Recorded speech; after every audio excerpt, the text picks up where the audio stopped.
कभी कश्मीर की बात करती है, कभी कोई ना कोई मसला इनके आगे, ये इनके अपने मसले नहीं खत्म हो रहे। आवाम का मसला, इनकी बात आवाम का मसला इन लोगों ने खत्म करना ही नहीं है। मैंने आपको पहले भी ये बोला है कि इनको किश्ती में बिठाएं, वो चाइना वाला हिसाब करें इनके साथ, ये बड़ों को निकालें यहाँ से। रुको जरा, सबर करो। बिल्कुल सही नज़र से पाकिस्तानी को एज ए टेररिस्ट चलें कहते हुए अफसोस है, लेकिन ऐसे देखा जा रहा है और दिस इज़ द रियलिटी। ये बड़ी अच्छी बात कही आप। तो हम अपनी झोली फैलाए, हम झोली फैलाए अपनी, पहुंच जाते हैं अपने अरब ममालिक के यहाँ। दे दे बाबा कुछ तो दे दे बाबा, कुछ तो दे दे या शेख, इधर तो देख।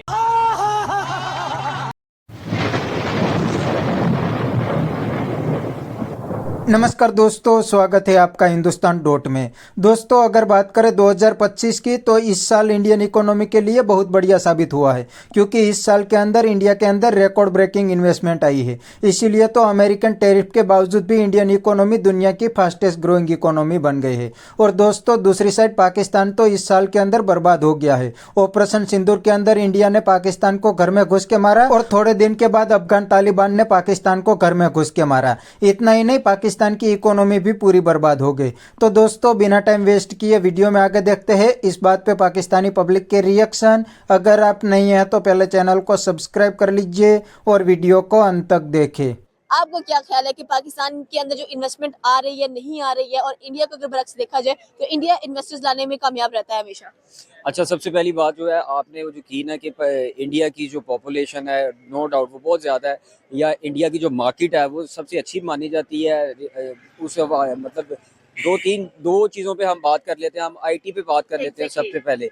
अब आईटी में आप देखें, रिसेंटली जो मई का महीना था, जिसमें जो है अल्लाह के करम से पाकिस्तानी कौम ने एक जंग जो थी वो फतह की, ठीक है।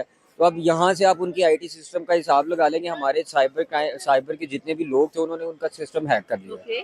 कितनी देर तक उनकी लाइट जो है ना वो बंद हो गई थी। तो अब उनके जो है ना आईटी इंडस्ट्री का तो आपको यहाँ से आइडिया ले सकती है। सेकेंडली हम देखें तो मेरा ख्याल है कि जो हमारे शाहीनों ने उनके जो राफेल गिराए हैं, उससे उनकी जो है ना आप फोर्सेस का भी अंदाज़ा लगा सकती हैं। तो मैं नहीं समझता कि इंडिया की मार्केट इन्वेस्टमेंट के लिहाज से या आईटी के लिहाज से जो है ना अच्छी है। अब आ जाते हैं पाकिस्तान की तरफ। पाकिस्तान दुनिया का वाहिद ऐसा मुल्क है जिसमें 4 मौसम आते हैं। अब उसके अलावा यहाँ पे पाकिस्तान की जो रियल एस्टेट इंडस्ट्री है, वो ऐसी एक इंडस्ट्री है जो कि अगर सही तरीके से अगर गवर्नमेंट इस पे काम करे तो ये पाकिस्तान का कर्जा तक उतार सकती है। जिसमें एक ही सिर्फ अगर मैं प्रोजेक्ट की बात करूँ ना, जो कि रावी अर्बन डेवलपमेंट अथॉरिटी जिस नाम पे बनी है, उसको रूडा कहा जाता है। अगर रूडा का प्रोजेक्ट ही कंप्लीट हो जाए ना, तो बिलियन ऑफ डॉलर्स की जो इन्वेस्टमेंट है वो पाकिस्तान में आ सकती है। और ये वो इन्वेस्टमेंट होगी जिसमें 80% पाकिस्तानी होंगे, ओवरसीज पाकिस्तानी। 20% आप फॉरनर भी ला सकते हैं। अब मैं अगर बात करूँ being a real estate consultant, तो बहरिया में कुवैत मॉल के नाम से मैं एक प्रोजेक्ट कर रहा हूँ। वो सारी की सारी जितनी भी इन्वेस्टमेंट है वो एक कुवैत बेस्ड कंपनी है, ठीक है, जो कि 35 बिलियन का प्रोजेक्ट कर रही है पाकिस्तानी पार्टनर के साथ। इस तरह के बेशुमार प्रोजेक्ट हैं। क्योंकि अब पॉलिटिकल स्टेबिलिटी इस वजह से है कि पाकिस्तान फॉरेन अफेयर में डिफरेंट कंट्रीज़ में जाके अल्लाह के फजल से उनके जो जिनके मामलात हैं सबके साथ वो इतने सेटल जा रहे हैं कि हम फॉरेन जितने भी हमारे जो ताल्लुकात हैं वो दिन ब दिन बेहतर से बेहतर होते जा रहे हैं।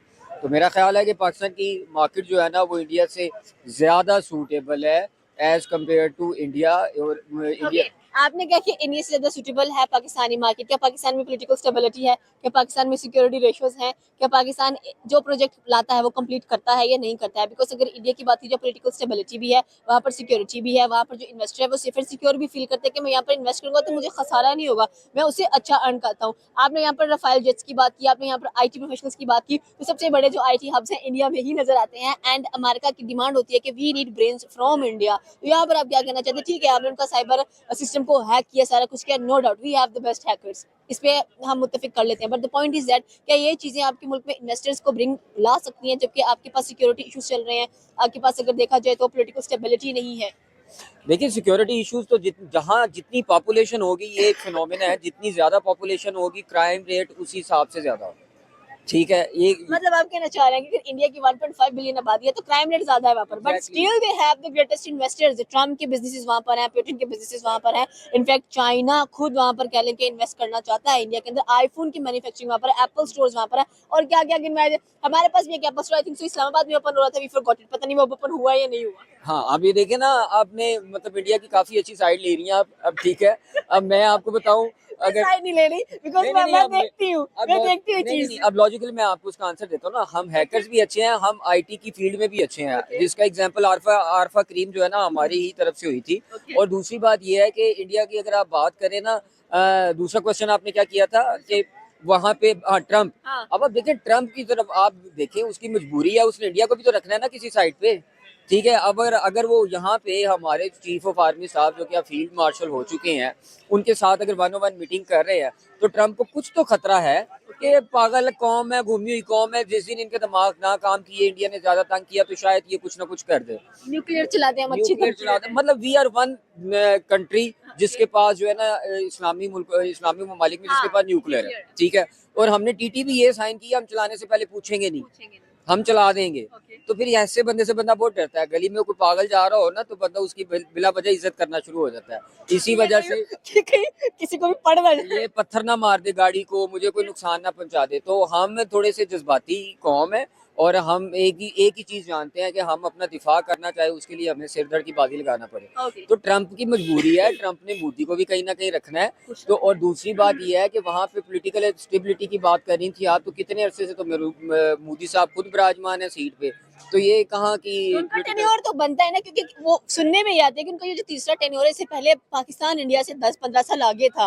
ठीक है, अब इंडिया पाकिस्तान से 10-20 साल आगे है, जस्ट बिकॉज ऑफ इट, क्योंकि उसने इकोनॉमी में बहुत जोर दिया, उसने अपने पर कैपिटा इनकम पे बहुत जोर दिया, उसने अपने जीडीपी, इस बार भी देखें तो इंडिया की जो जीडीपी है that is 8.2%। Where are we? मतलब हम देख रहे होते हैं हमारी चीजें, अशिया महंगी हुई पड़ी हैं, लोग भूखे सो रहे हैं, करप्शन है, ईच एंड एवरीथिंग है। तो इनसे कैसे छुटकारा पाना है? जाहिर सी बात है, लोगों के पास जॉब अपॉर्चुनिटीज नहीं है। सबसे ज्यादा जो पाकिस्तानी यूथ है वो मुल्क छोड़कर जा रही है, इसका क्या रीजन है? अच्छा देखिए, पाकिस्तानी यूथ अगर मुल्क छोड़ के जा रही है ना, तो उसके पीछे नो डाउट कसूर तो हमारा है, मेरा भी है, आपका भी है, और इसके हमारी गवर्नमेंट का है। ठीक है, हमारी स्टैब्लिशमेंट का है कि बाहर जो यूथ जा रही है उनको नहीं जाना चाहिए पाकिस्तान में। लेकिन अलमिया बहुत बड़ा है, यहाँ पे जो भी बंदा कुछ अच्छा इनिशिएटिव लेता है ना, वो किसी ना किसी डिपार्टमेंट के हाथों ब्लैकमेल हो जाता है। जब वो ब्लैकमेल हो, तो दोस्तों ये थे पाकिस्तानी पब्लिक के रिएक्शन, और आपने वीडियो में देखा ना, पाकिस्तानी भी इंडिया का लोहा मान गए हैं और कहते हैं कि इस साल इंडिया के अंदर रिकॉर्ड ब्रेकिंग इन्वेस्टमेंट आई है, इसीलिए तो इंडिया की इकोनॉमी दुनिया की फास्टेस्ट ग्रोइंग इकोनॉमी है। वरना डोनाल्ड ट्रंप तो इंडिया को खुली धमकी दे रहे थे कि इंडिया अमेरिका की बात नहीं मानेंगे तो हम इंडिया पे हैवी टैरिफ लगाएंगे। और दोस्तों डोनाल्ड ट्रंप ने भौंकते भौंकते टैरिफ भी इंडिया पे लगा दिया, लेकिन इंडियन इकोनॉमी को कोई फर्क नहीं पड़ा। इंडिया ने उल्टा अमेरिका को मुंह तोड़ जवाब दे दिया। आज अमेरिकन कंपनी भी डोनाल्ड ट्रंप की बात नहीं सुन रही, वो भी डोनाल्ड ट्रंप की धमकी के बावजूद भी इंडिया के अंदर हेवी इन्वेस्टमेंट करने लगे हैं। और दोस्तों दूसरी साइड ये पाकिस्तानी कहते हैं कि पाकिस्तान के अंदर क्यों कोई इन्वेस्टमेंट नहीं करता, तो इसका रीजन बहुत ही सिंपल है, पाकिस्तान में कोई भी स्टेबिलिटी नहीं है। पाकिस्तान में बहुत बड़ा पॉलिटिकल क्राइसिस आ गया है और पाकिस्तान की पूरी इकोनॉमी भी बर्बाद हो गई है। ऊपर से इस साल के अंदर इंडिया ने पाकिस्तान के अंदर घुस के पाकिस्तान आर्मी को पीटा, इसीलिए दुनिया को अब पाकिस्तान पे कोई ट्रस्ट नहीं रहा। दुनिया को लगता है कि पाकिस्तान को तो घर में घुस के लोग मार जाते हैं, तो हमें ये लोग क्या ही सेफ्टी देंगे, इसलिए आज दुनिया को पाकिस्तान पे कोई भरोसा नहीं रहा। उल्टा पाकिस्तान की इकोनॉमी भी इस जंग के बाद बर्बाद हो गई है। तो बस दोस्तों आज के वीडियो में इतना ही। ये थे पाकिस्तानी पब्लिक के रिएक्शन। अगर आपको ये वीडियो पसंद आया तो वीडियो को लाइक शेयर कर दीजिए। थैंक यू, मिलते हैं नेक्स्ट वीडियो में।